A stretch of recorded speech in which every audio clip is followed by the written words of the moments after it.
Good morning बच्चों।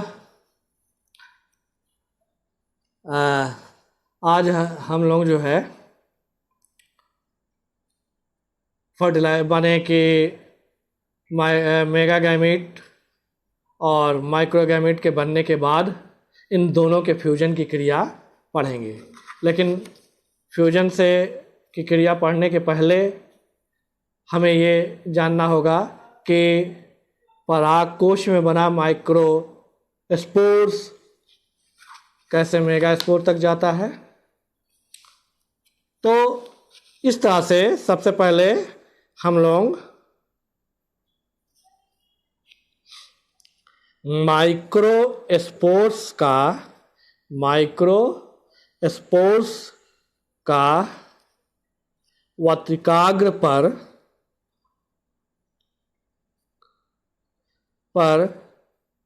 पहुंचना एवं उसका अंकुरण,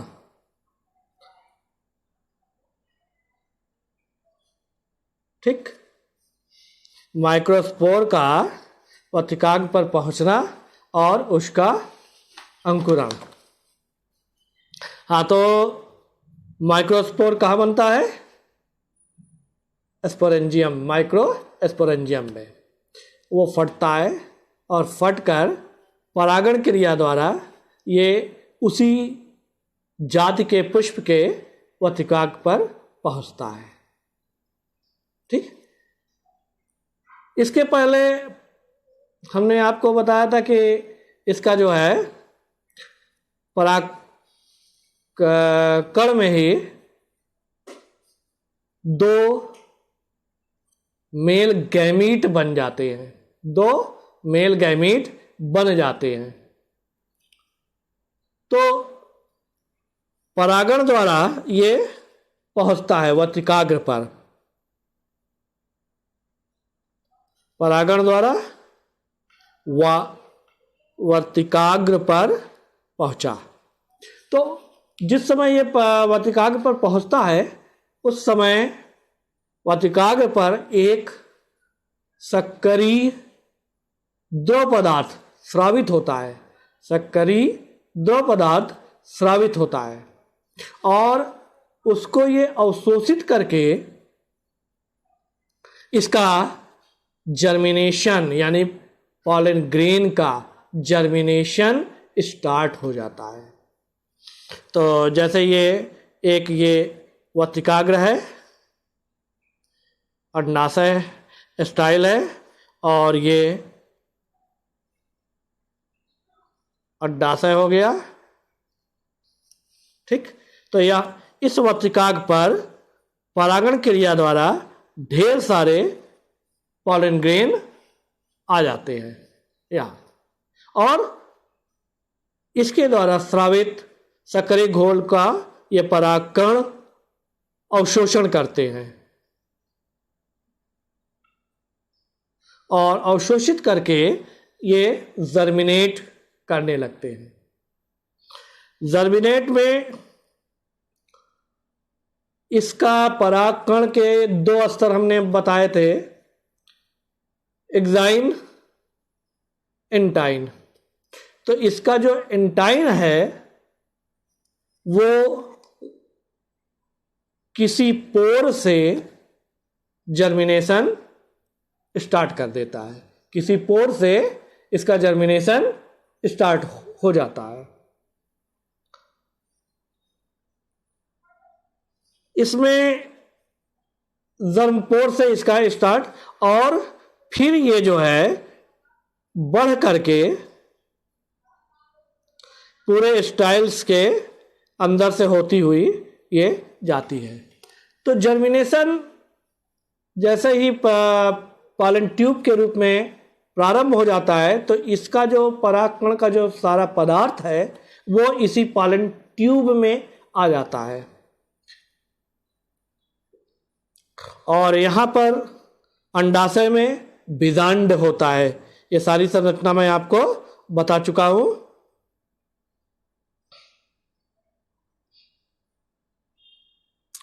ऐसे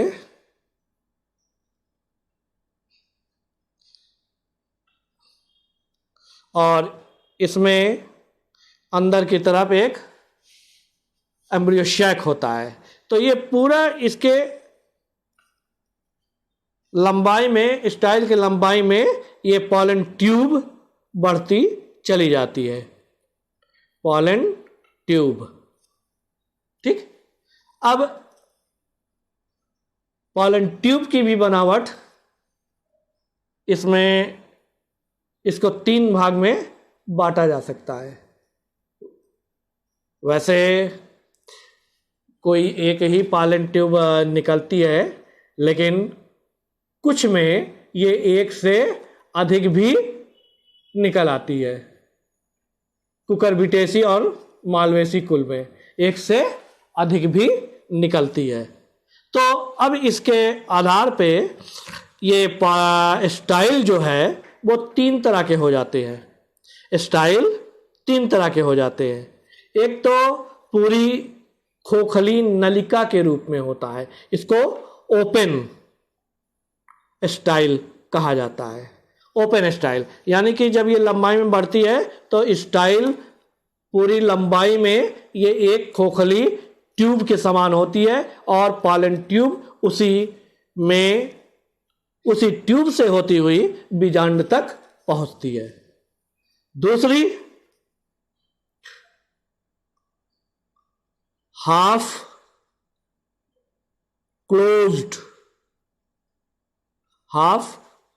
क्लोज्ड स्टाइल। इस तो पूरी जो ओपन टाइप का है ये पेपरबेरेसी कुल में पाया जाता है।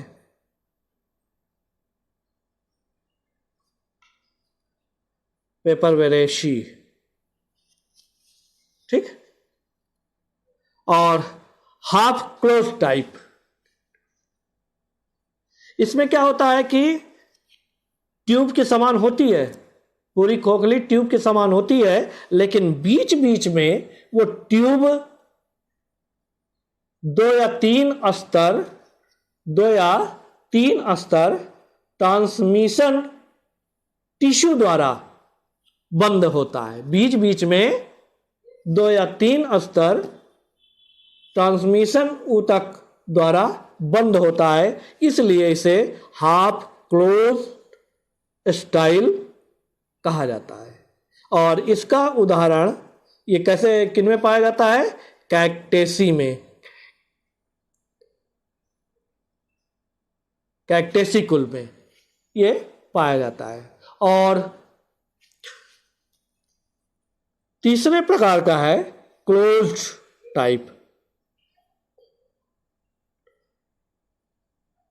क्लोज्ड टाइप स्टाइल, इसमें जो ट्यूब होता है माने स्टाइल वो पूरी से मृदुतक कोशिकाओं के द्वारा ठोस होती है, मृदुतक कोशिकाओं के द्वारा ठोस होती है। तो इसमें जो है पॉलन ट्यूब, जो मृदुतक कोशिकाएं हैं उनके अंतःकोशिकीय अवकाश से के बीच से होते हुए ये बीजांड तक पहुंचती है, ये बीच तक बीजांड में पहुंचती है। अब ये जो यहाँ पर अंकुरण की क्रिया हो रही है, पॉलन ग्रेन यहाँ पे पहुंच रहा है, ये सिर्फ इसलिए क्योंकि जो मेल गैमीट है वो परागकण के अंदर बनता है और इसका मिलन जो है एग सेल या oosphere से होना है, और वो जो है इस बीजांड के अंदर बनता है। दोनों एक दूसरे के संपर्क में सीधे नहीं आ सकते, इसलिए यहाँ पर परागण की क्रिया के द्वारा परागकण वत्तिकाग्र पर पहुंचता है और वत्तिकाग्र पर जर्मिनेट करके स्टाइल से होते हुए पॉलन ट्यूब के रूप में ये बीजांड तक पहुंचता है। और इसी पॉलन ट्यूब में इसका पूरा का पूरा परागकण का पूरा पदार्थ इसी पॉलन ट्यूब में आ जाता है। इसमें आगे आगे पॉलन ट्यूब न्यूक्लियस होता है और पीछे पीछे दो मेल गैमीट, इसमें दो मेल गैमीट होते हैं। ठीक, और अब इस तरह से चाहे वो ओपन स्टाइल के रूप में पहुंच रहा हो, चाहे हाफ क्लोज स्टाइल के रूप से होते हुए पहुंच रहा हो, और चाहे पूरी क्लोज्ड स्टाइल से पहुंच रहा हो, ये पूरी लंबाई में स्टाइल से बढ़ते हुए ये बीजांड के समीप तक पहुंच जाता है। ठीक, बीजांड के पास पहुंचने पर अब पॉलन ट्यूब का बीजांड में प्रवेश करना होता है, बीजांड में प्रवेश करता है। तो अब ये माने दूसरी चीज, entry of pollen tube into ovules, तो entry of pollen tube into ovules,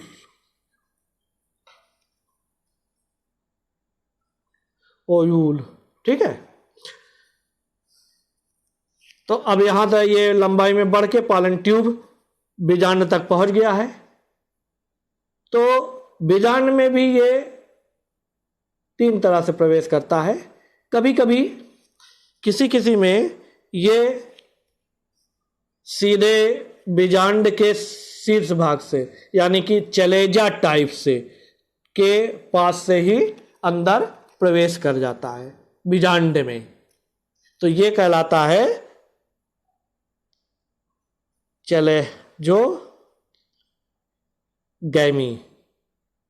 चलेजोगैमी। ठीक है, ये जो है चलेजोगैमी, सीधे ये ओवुल्स के ऊपरी भाग से ही अंदर प्रवेश करा जाता है। बीजांड का ऊपरी भाग चलेजा कहलाता है। चलाजा से ही ये ट्यूब अंदर प्रवेश कर जाता है और इस तरह के प्रवेश को चलेजोगैमी कहा जाता है।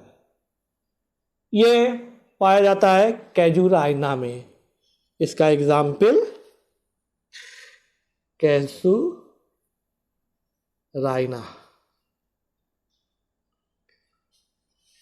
कैजुराइना में। ठीक, दूसरा, ये बीजांड के इंटीगुमेंट से को भेद करके बीजांड के अंदर प्रवेश कर जाता है। तो इस भाग को कहा जाता है जब, और हमने आपको बताया था ना कि बीजांड के चारों तरफ दोहरे इंटीगुमेंट पाया जाता है, इनर इंटीगुमेंट, आउटर इंटीगुमेंट। तो ये दोनों को भेद करके बीजांड में प्रवेश कर जाता है और ऐसे पॉलन ट्यूब के एंट्री को मीजोगैमी कहा जाता है। मीजोगैमी ये पाया जाता है कुकुरबिटेसी कुल में।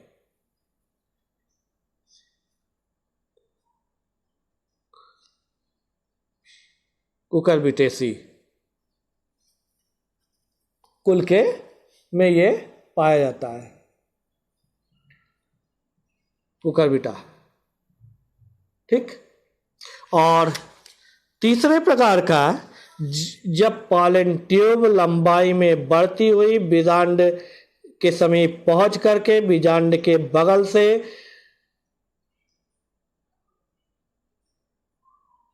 प्रवेश करके और इसके माइक्रोपाइल से अंदर प्रवेश करता है, तो ऐसे को पोरोगैमी कहा जाता है। पोरोगैमी। और ये पोरोगैमी अधिकांश पौधों में पॉलन ट्यूब बीजांड में यानी ओव्यूल्स में माइक्रोपाइल्स के थ्रू ही प्रवेश करता है। ठीक, अर्थात अधिकांश में पोरोगैमी ही होती है। अब ये पॉलन ट्यूब इसके अंदर प्रवेश कर गया। अब ये पॉलन ट्यूब का एम्ब्रियो सैक में प्रवेश होगा, तो तीसरा चरण इसका हो जाएगा entry of pollen tube into embryo sac.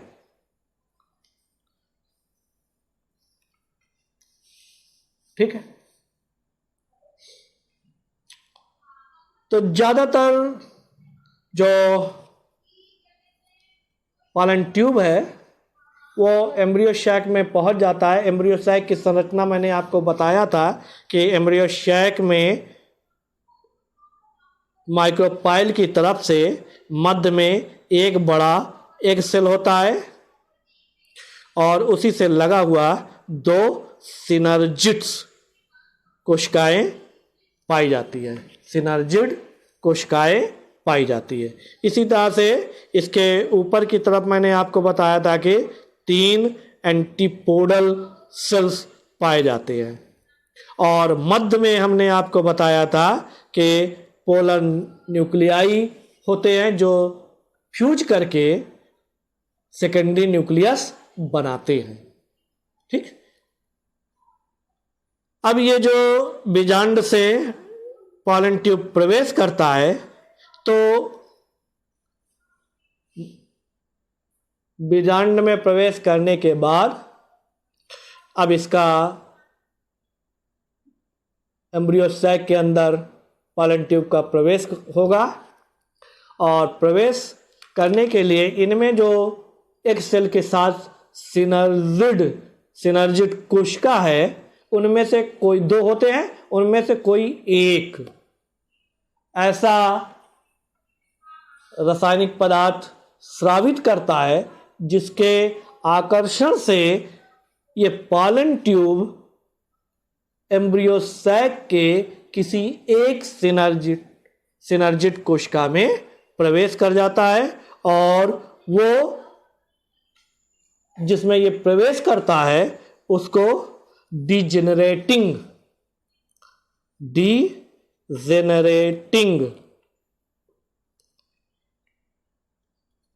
Synergid कोशिका कहते हैं। उनमें प्रवेश कर जाता है। ठीक है, ये एम्ब्रियो सैक में पॉलन ट्यूब के प्रवेश करने की सामान्य विधि है, माने अधिकांश में यहीं से प्रवेश करता है सिनर्जिड कोशिका के द्वारा। नंबर 1 क्या हो गया? सिनर्जिड कोशिका के द्वारा प्रवेश।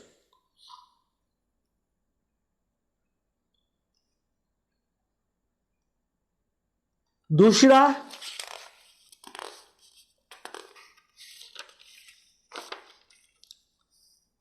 दूसरी प्रवेश की विधि है एम्ब्रियो सैक के अंदर पॉलन ट्यूब के एक सेल और सिनर्जिड के बीच की भित्ति से ये अंदर प्रवेश करता है।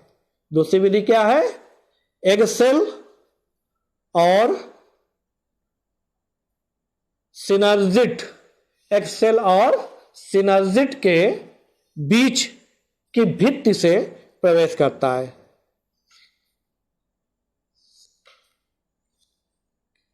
बीच की दीवार से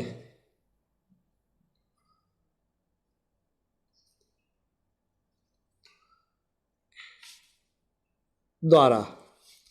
ठीक, तो यहां से भी माने कि एम्ब्रियो सैक के पास पहुंचने के बाद माइक्रोपाइल से अंदर प्रवेश करता है। एम्ब्रियो सैक के पास पहुंचने पर ये एक तो सिनर्जिड, किसी भी सिनर्जिड कोशिका जो कि उसको अपनी ओर आकर्षित करता है उसके पास चला जाता है, यानी डिजेनरेटिंग सिनर्जिड कोशिका के अंदर प्रवेश कर जाता है। पहली विधि हो गई। दूसरी विधि ये है कि ये एक सेल और सिनर्जिड कोशिका के बीच के रास्ते अथवा उसकी भित्ति से होते हुए अंदर प्रवेश करता है। ठीक। अगली, अब इसके अंदर प्रवेश कर गया। अब डिस्चार्ज ऑफ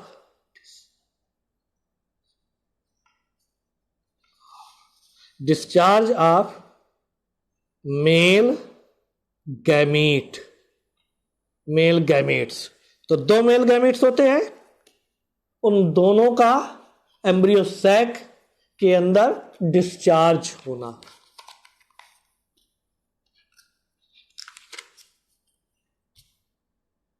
तो ये भी डिस्चार्ज के 3 विधि है। नंबर एक तो पहला वो जिसमें ये सिनर्जिड के अंदर प्रवेश कर जाता है, इसका अग्रसिरा, और सिनर्जिड में ही इसका अग्रसिरा बस्ट कर जाता है, जिससे इस ट्यूब के अंदर जितना भी पदार्थ होता है, ट्यूब न्यूक्लियस तो अब तक समाप्त हो जाता है, या वेजिटेटिव न्यूक्लियस अब तक समाप्त हो जाता है। 2 गैमीट और उसका जो पदार्थ होता है वो सब सिनर्जिड कोशिका में आ जाते हैं, और फिर सिनर्जिड कोशिका इनको जो है एम्ब्रियो सैक के अंदर डिस्चार्ज कर देते हैं, निकाल देते हैं। ठीक है। एक तो ये विधि, पहली विधि हो गई। दूसरी विधि, ये एग सेल और सिनर्जिड कोशिका के बीच से होते हुए एम्ब्रियो सैक के मध्य तक इसका सिरा पहुंच जाता है, और फिर सिरे के अग्रसिरा बस्ट करके दोनों रिलीज हो जाता है, अथवा इसके शीर्ष पर 2 पोर बन जाते हैं। इसके शीर्ष पर 2 पोर बन जाते हैं, और फिर इस पोर से एक एक गैमीट निकल जाते हैं, और निकल करके एम्ब्रियो सैक में डिस्चार्ज हो जाते हैं। तीसरी विधि यह है कि एम्ब्रियो सैक में पॉलन ट्यूब के प्रवेश करने के पश्चात इसका जो अग्रसिरा है 2 भागों में डिवाइड हो जाता है। 2 भागों में डिवाइड हो जाता है, बाइफरकेट होकर के 2 भागों में बढ़ जाता है, और फिर उसके सिरे बस्ट होकर के अथवा छिद्र बना करके दोनों से ये मेल गैमीट बाहर आ जाते हैं। तो इस तरह से एम्ब्रियो सैक के अंदर पॉलन ट्यूब से इसका डिस्चार्ज होता है। ठीक। तो ये हो गया एम्ब्रियो मेल गैमीट का, इसके अंदर डिस्चार्ज।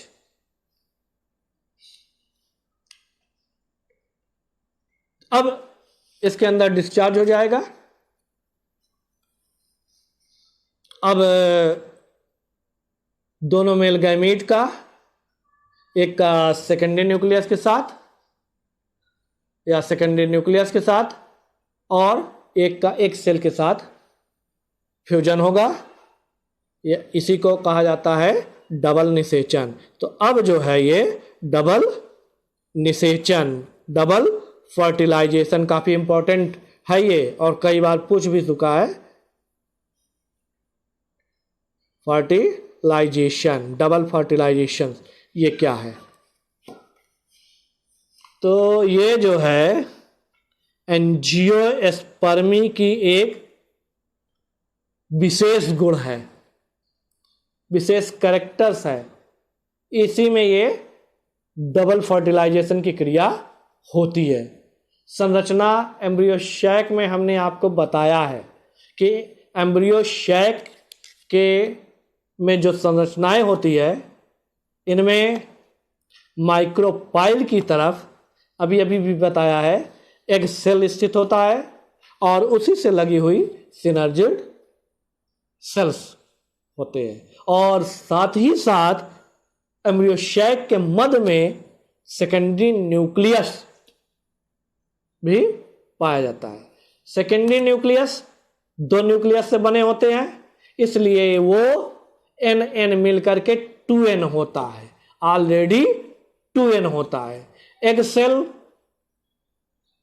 एक न्यूक्लियस एक सेल से बना होता है, हैप्लॉइड होता है, इसलिए ये n होता है। तो यहां पर जो 2 गैमीट पॉलन ट्यूब के द्वारा डिस्चार्ज किए जा रहे हैं, उनमें से एक जो है सेकेंडरी न्यूक्लियस प्लस एक मेल गैमीट। अब डबल फर्टिलाइजेशन में बता दूं आपको कि ये जो है, एक बार पूछा भी गया था, नवास्चिन के द्वारा, सन देख लेता हूं, सन मैं ज्यादा याद नहीं कर पाता।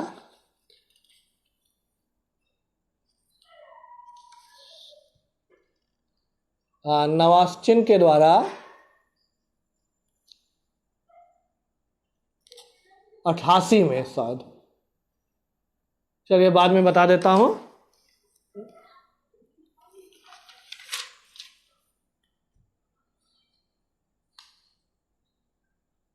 हाँ, 1898 में, सॉरी तकलीफ के लिए, 1898 में नवास्चिन के द्वारा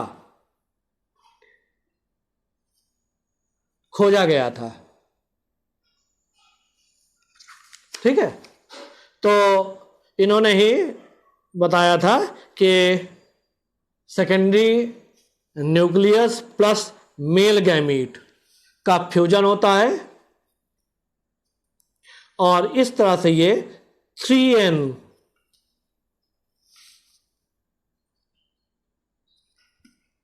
बना लेते हैं, 3n न्यूक्लियस बना लेते हैं। और इससे आगे चल करके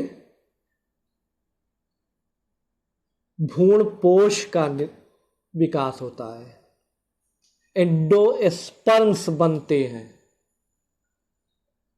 ठीक है, दूसरा male gamete egg cell plus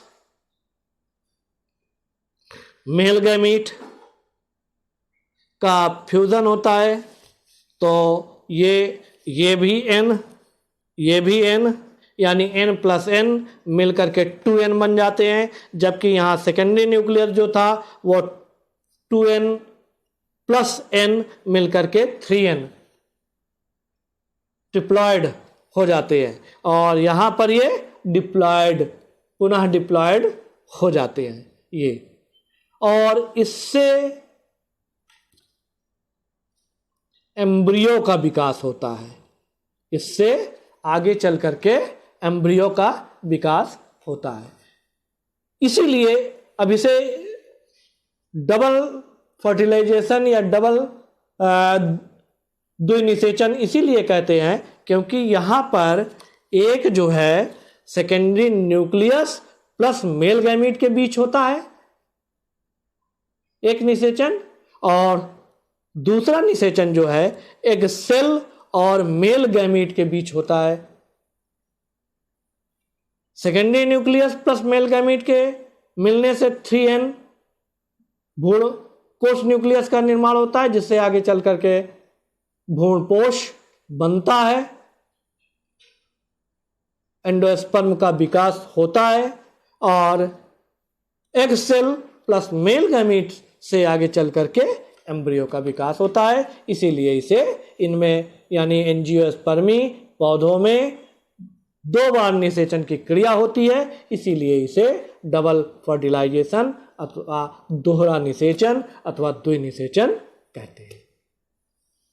ठीक है, अब ये दोहरा निषेचन होता क्यों है? दोहरा निषेचन क्यों होता है? तो दोहरा निषेचन इसीलिए होता है कि एक निषेचन के द्वारा जो सेकेंडरी न्यूक्लियस और मेल गैमीट के बीच होता है, इनके द्वारा जो एंडोस्पर्म यानी भ्रूणपोष बनता है, ये बीजों में संचित रहता है, भोज्य पदार्थ के रूप में संचित रहता है। इससे क्या होता है कि बीज जब अंकुरण करता है तो उस अंकुरण के समय भ्रूणपोष भोजन के रूप में कार्य करता है, जिससे कि बीज जो है पोषण प्राप्त करके अच्छी तरह से अंकुरित कर सके। डबल निषेचन का एंजियोस्पर्मी में यही फायदा है। इससे बीज स्वस्थ रहते हैं, अच्छी तरह से अंकुरण कर सकते हैं। ठीक, तो ये था एंजियोस्पर्मी में निषेचन की क्रिया। समझ गए आप? एक बार मैं सारांश चाहे फिर से बता देता हूं कि मेल गैमीट जो है परागकण के अंदर बनता है, फीमेल गैमीट एक सेल के रूप में अंडाशय के अंदर बीजांड, बीजांड के अंदर एम्ब्रियो शैक में बनता है। दोनों का फ्यूजन एक दूसरे के संपर्क में न आने के कारण ऐसे नहीं समान रूप से नहीं हो पाता है, इसलिए परागण की क्रिया द्वारा वतिकाग्र पर पहुंचते हैं, जहां पर ये सक्रिय पदार्थ अवशोषित करके पालन ट्यूब के रूप में जर्मिनेट करते हैं और फिर स्टाइल से होते हुए बीजांड के पास पहुंच करके पोरोगैमी द्वारा बीजांड के अंदर प्रवेश कर जाते हैं। फिर बीजांड से एम्ब्रियो सैक में प्रवेश करते हैं, प्रायः सिनर्जिड कोशिका के रूप में के अंदर प्रवेश करने के बाद फिर ये अपने दोनों गैमीट कुछ पदार्थ जो भी पदार्थ होता है सहित एम्ब्रियो सैक में डिस्चार्ज कर देते हैं और उनमें से एक जो है सेकेंडरी न्यूक्लियस के साथ जुड़ करके ट्रिपल एंड भ्रूणपोष का विकास करते हैं और दूसरे से एक सेल के साथ निषेचन की। वैसे जो एक सेल के साथ मेल गैमीट का निषेचन हो रहा है, इसको ट्रू न्यू फर्टिलाइजेशन कहा जाता है, सत्य निषेचन यही है। और दूसरा जो निषेचन हो रहा है उसे वेजिटेटिव फर्टिलाइजेशन कहा जाता है, वेजिटेटिव फर्टिलाइजेशन कहा जाता है। वास्तविक निषेचन या ट्रू निषेचन यही एग सेल के साथ होता है। धन्यवाद। इसी के साथ पौधों में फर्टिलाइजेशन माने आवृतबीजी पौधों में हमने आपको डबल निषेचन बताया है। ओके।